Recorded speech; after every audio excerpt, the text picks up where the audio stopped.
Listen up, Mopar enthusiasts, this one's for you. Today we're wrenching on this 2019 to 2026 Ram 1500 E-Torque pickup. If you keep up with our RidetechTV YouTube channel or social media much, you may recall our recent video on this 2023 Ram development truck that just received a Whipple supercharger.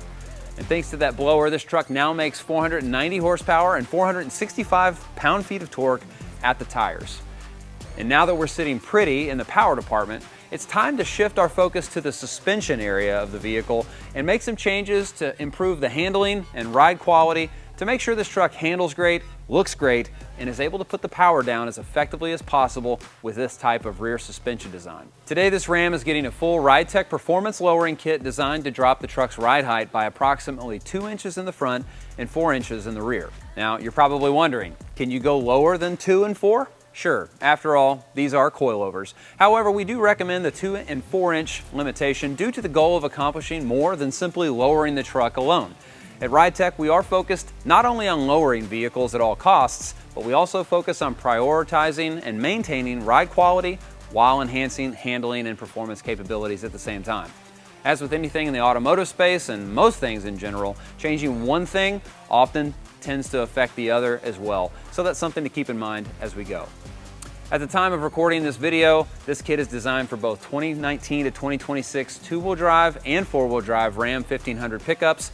It is not compatible with the Ram Classic model. And with all that said, let's dive into a brief overview of what comes in the kit. We offer this kit in a complete kit, which is what we have here, but it is also available in separate front and rear kits if so desired. Out front, we have a set of our HQ, high quality, 24 position, rebound adjustable and ride height adjustable Fox factory coilovers. I won't go too far into it, but the secret sauce here is Fox's monotube shock technology is awesome, and that larger piston is going to give you a lot better performance in several ways over a twin tube style. If you want more information, quick Googling or an AI search and you can read up on that. The front control arms are tubular in design and have a cool feature that, while not an exclusive Ridetech feature, it is a great feature to include all the same. They have this cup that slides over the top of the ball joint where it recesses and installs in order to keep road grime and debris from getting inside and sitting on top of that ball joint and keep from being exposed to the elements. Out back, we have our coilovers here, along with all of the bracketry that will help you relocate the bars and achieve the appropriate pinion angle for your drivetrain. The Panhard Bar you see here is a non-adjustable variant, but I am told we will have an adjustable one for this platform soon, but I don't have an ETA at the moment. And while that's everything we have on the table, that's not all we're going to be installing on this truck. As a result of the supercharger and any other type of power adder you might add to a pickup application, one of the things that you're going to have to deal with is wheel hop. And we have developed what we call our Ridetech Strong Arms, or link bars, to help mitigate that. This is an upper bar, a shorter bar here, and then we have our lower bar as well. And the benefit or purpose of installing these is to mitigate that wheel hop that I mentioned, but it does that through the beefier material, the larger tubing, and then we also have our patented R-joint technology installed in each of these mounting locations as well. That's going to give you quiet, maintenance-free articulation at each end, and that's huge when it comes to having something that you want to kind of have your cake and eat it too. Higher horsepower vehicle that you drive on the street regularly.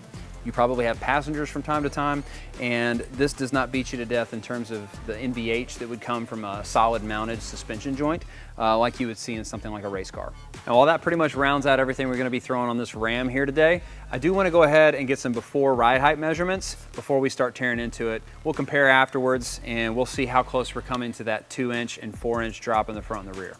Let's get after it. All right, we'll get our ride height measurement real quick. Grab our measuring tape. And you could probably do this a couple different ways, but what we like to do before we kick off here is get a measuring tape and measure from the center of the hub here in the center of the wheel, and then measure where it comes right up under the fender lip there. So, but we're looking like we are 22¼ inches. And so write that down.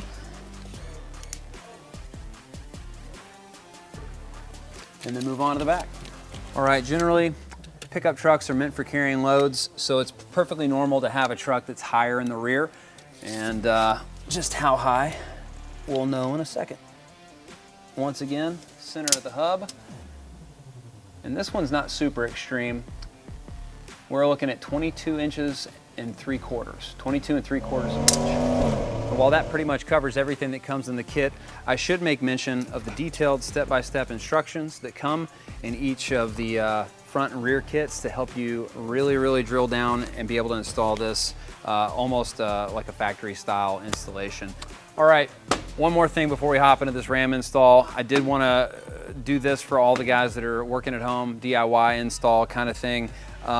While we are working here in a professional environment, we have a lift behind us. It is important to know you will need some sort of hydraulic jack, not one this small, but you want a jack that can lift the vehicle safely. You want jack stands to be able to suspend it safely in your driveway on a flat surface, obviously. Safety glasses as well.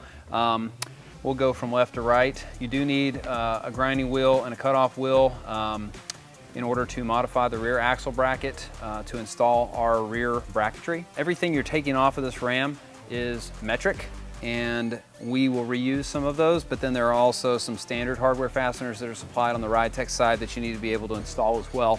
We have a couple different options here: manual 3/8 inch ratchet and then a battery powered one. We've got the hammer of Thor, because that always comes in handy. Measuring tape for ride height. Little plastic clip removal tool as well, and a little impact. So that about rounds out everything you would need to do this job, I think. And yeah, let's go ahead and tear into the Ram. After you get the vehicle lifted up on jack stands or your vehicle lift, everything is safe to get under the vehicle. Go ahead and use a 22mm to disconnect the lug nuts from a wheel. We'll begin by disconnecting the sway bar from the control arms. After the sway bar is free from the control arms, you'll want to unbolt the brake line from the frame, but make sure you hang on to that OEM hardware. You'll be reusing it when you put everything back together. Next up, we're going to detach the ABS or anti-lock brake system wire from the upper control arm. Next up, we want to separate the upper control arm from the steering knuckle, and we'll do that with a 21mm wrench and a 10mm socket to hold that in place while you're loosening that up. Once that's off, we're going to separate the two with our hammer of Thor. There are tools you can rent that will take care of this in a little bit more of a professional way, but a big hammer tends to work just fine. Next step is you'll take a 21mm socket and ratchet and remove the control arm from the frame of the vehicle. All right, since we've got the upper control arm out, next we need to remove the front strut. It may be different on two-wheel drive. We found it's easier to remove the front strut by taking the front tie rod loose as well. Next, we need to loosen the fasteners holding the strut to the upper strut mount and the lower control arm. The lower shock mount is a 21mm and 24mm on the nut, and then the upper shock or strut mounts are 16mm for the three on the top.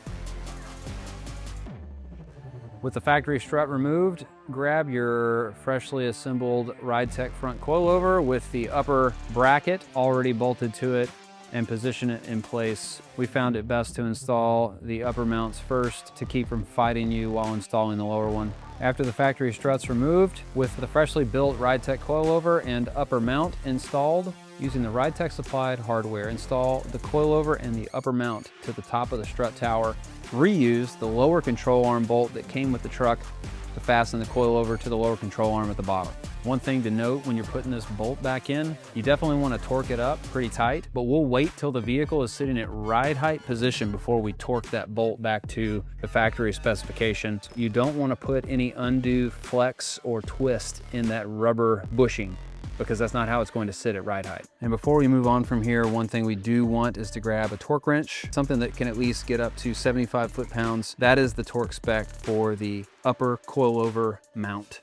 Install the new Ridetech tubular upper control arm, reusing the factory supplied hardware. Once you've got the upper control arm mounted, you'll want to reinstall the upright to the new upper control arm using the Ridetech supplied hardware. Our understanding is that there are two different types of uprights or knuckles that these trucks can come with, cast versus aluminum, and you may be required to use an additional washer to take up some of the slack to get that installed appropriately. Those spacers will also allow you to get appropriate alignment to install a cotter key for safety. When you install the upper control arm to the knuckle, make sure you torque that bolt to 50 foot-pounds before you put the cotter key on.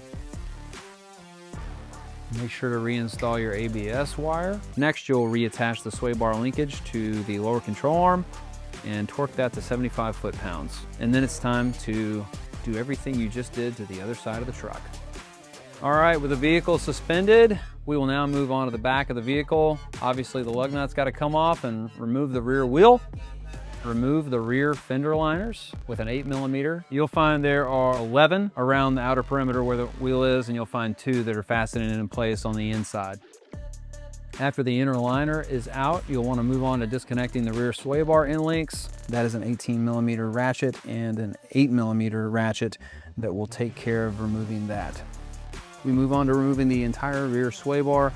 We'll reinstall that after the lowering kit is installed. Using an extra set of jack stands, it's now a good time to get those underneath the rear axle because you're going to be releasing or removing the lower link and upper links that hold that axle in place. Using an 18mm ratcheting wrench and a 9mm ratcheting wrench, remove the factory rear shock. After the shock is out of the way, we'll get the lower and upper control arms with the axle at full droop. Disconnect the control arms with a 24mm ratchet and a 21mm socket. Since we're installing the strong arms on this truck, instead of reusing the factory upper and lower control arms, we're going to go ahead and remove the upper and lower control arms from the frame side of the truck right now. After the rear coil springs are removed, you'll need to take the OEM bump stop mounts. They snap into the OEM mount, so you can push on that from one side to pop the bump stop out.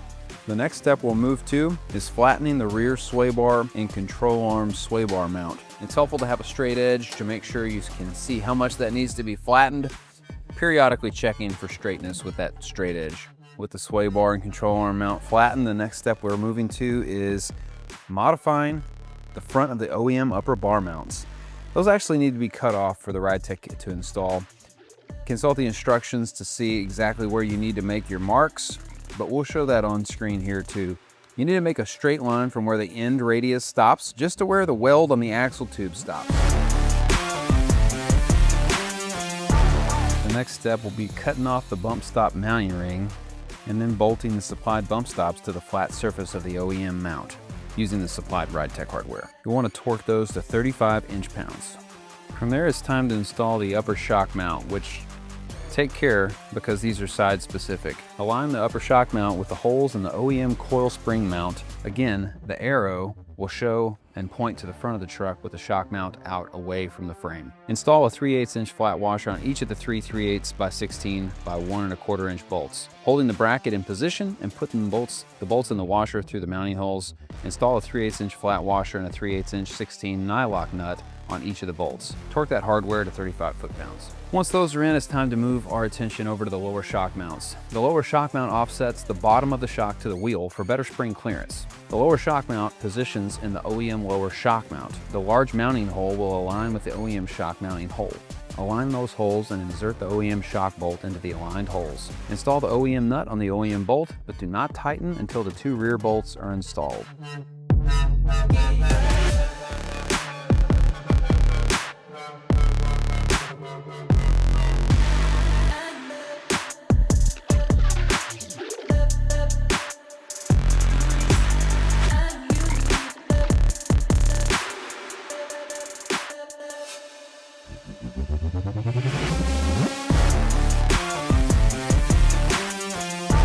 Next up, the lower bar bracket is the same for both driver and passenger sides. The lower bar needs to be inserted into the bracket before putting it in place. The bolt needs to be installed from the outside with the threads pointing in and reuses the OEM lower bolt. The bar mounting bolt needs to be left loose. The lower relocation bracket will slip over the OEM lower bar bracket. Insert an M16 2 by 170mm bolt through the hole to keep it aligned. Do not put a nut on the bolt as it will be removed later. Install an M10 flat washer on an M10 1.5 by 30mm bolt. Install the bolt/washer into one of the rear holes. Snug the bolt down, but don't torque it since it will be removed later. There's a hole on the inside of the bracket that needs to be used as a template to drill a 3/8 inch hole in the OEM mount. Drill that hole with a 3/8 inch drill bit. Install a 3/8 inch flat washer on a 3/8 by 16 by 1 1/4 inch bolt. Insert the bolt and washer into the drilled hole.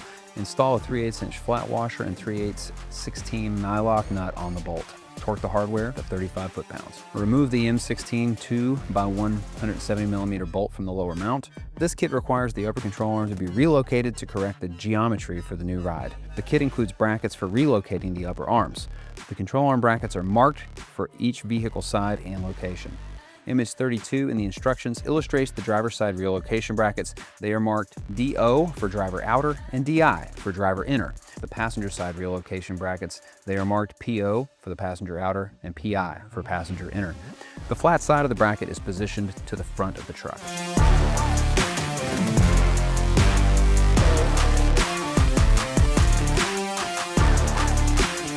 All right, we're done installing the Ridetech suspension on the 2023 Ram behind me.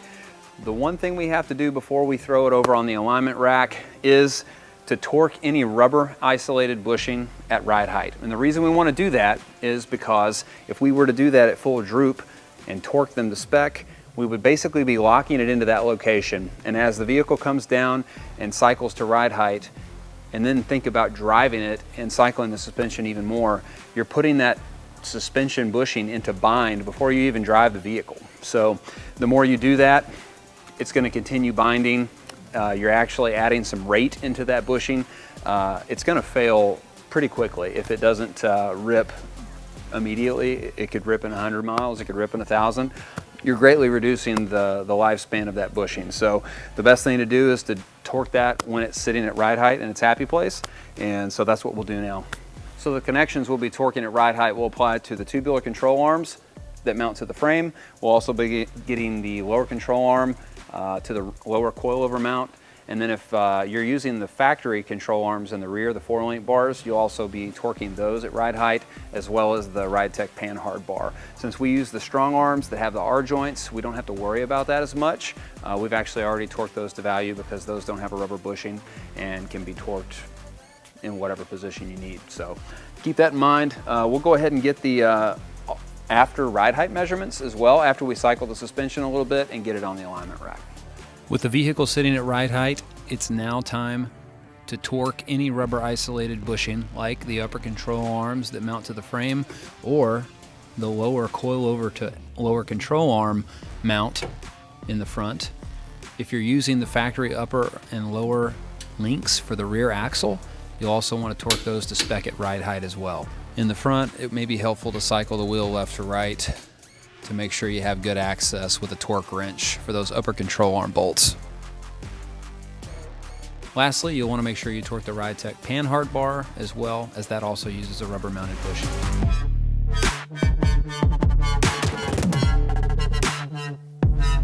And before we get it over on the alignment rack, we do have one more upgrade to install, and that is an aftermarket wheel and tire set. We've got a set of Vossen HF6-1s wrapped in Toyo Proxys STs. Can't wait to get these on the truck. We'll get these on before we get it on the alignment rack and let you see what it looks like.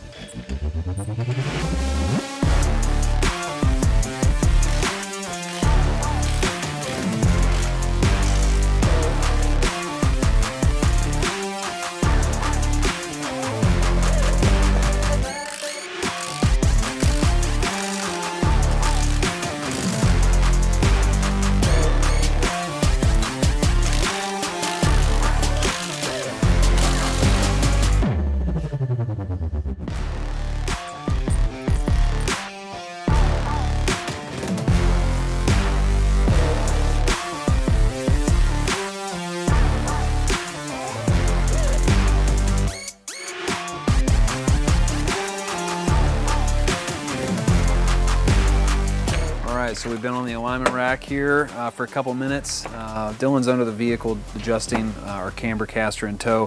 For this truck in particular, what we're looking for with the Ridetech kit is 0 to 0.75 negative degrees of camber.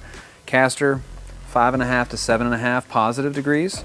In tow, we're looking at a 1/16 to an 1/8 inch in. Should be there in just a couple minutes.